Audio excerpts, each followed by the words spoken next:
mixture ai sẽ cho số cây số dầu này.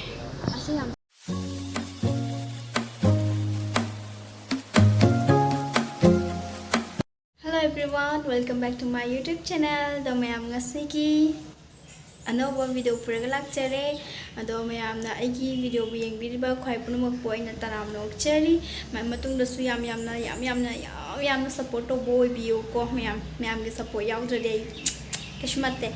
Aduna mayam na support to bio an haizaningi mayam da do aigi ngasigi vlog sina ate karim shunate ko.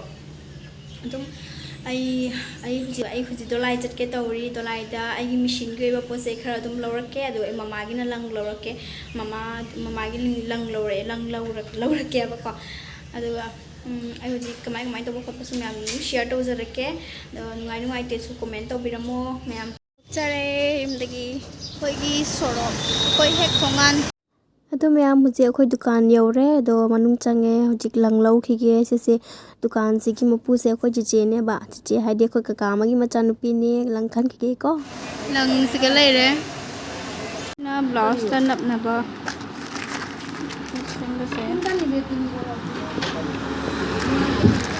नक्सम La design तो बो सिंग दो सिननी असी सुलौरा ने खरा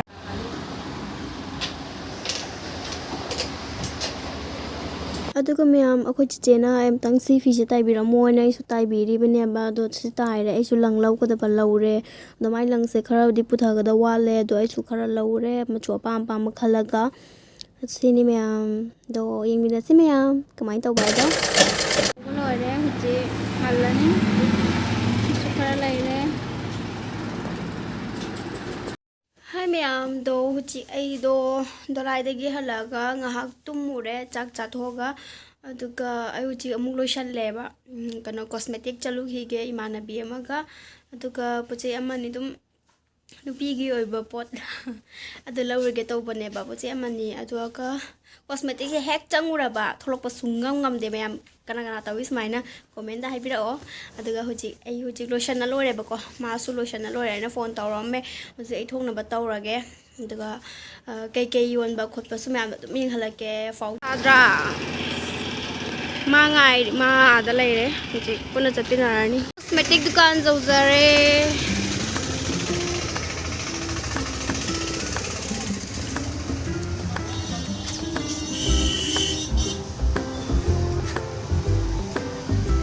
nail pen phasa nail pen mayam leire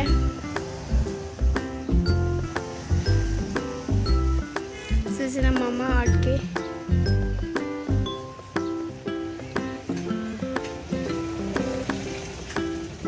ai hana si season arame di season adre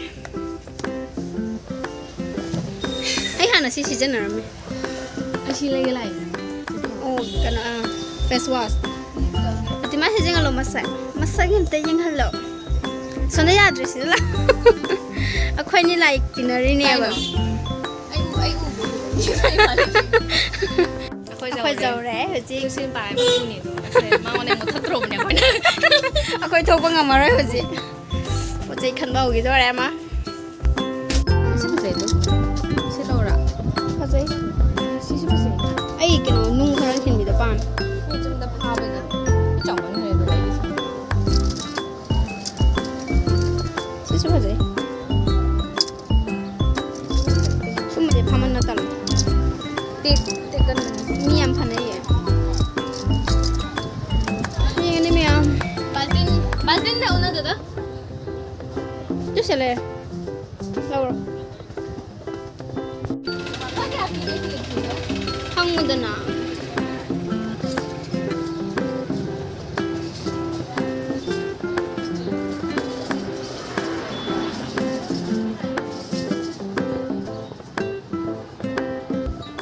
Angangi ahangi nupi macha singgi khuji faja ba mayam leire thabal chongbada thabal gumbada blouse ka hangde fidup ka hangde matching oraga setpa yabagi ado thabal do handak tawgudo mandamna lawraga kem kanadre Juni yang si ai hujung lau doi se Kita si lau dung mai betul. ไอ้กระหนูมันพอได้เนี่ย Lau dung kusan ni. ไอ้ Lau dung kusan ni. Lau dung kusan ni. ไอ้ Lau dung kusan ni. beauty blender ama thau tai Loina. sema laujarage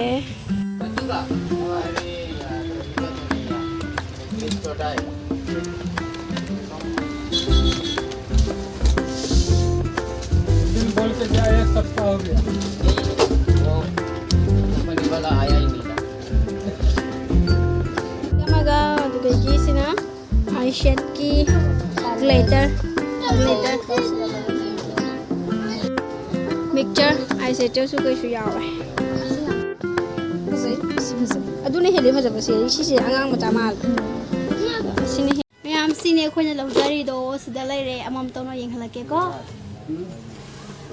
siga asina aiga ama adugay pratima gi ama laire aduga asina akhoi mama gi pons cream ne ba ko kai sina adum lip balm himalaya gi adugay sina si to maming kaw face pack to kaw si ani lawe black and white adugay beauty blender amaga adugay se lip khoi di nupi gi maru oi ba ya ba oi da ba za da ba posak ne ba ko sima ani laure aduga tip amaga adugay highlighter chan ya lagi chan amaga lagi hazatra si khudok macha se si amaga laure Saan ka subiraw sa ilog? Ako ko to jura.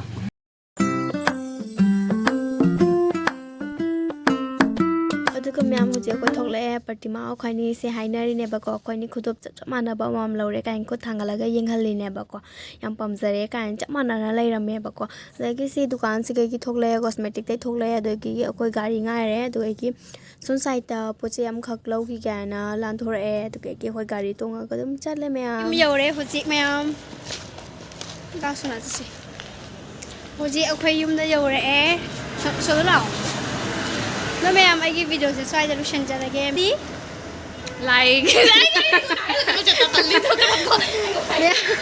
me ana nungai bi ka di like share and subscribe to biramo ngasi ko na di bye bye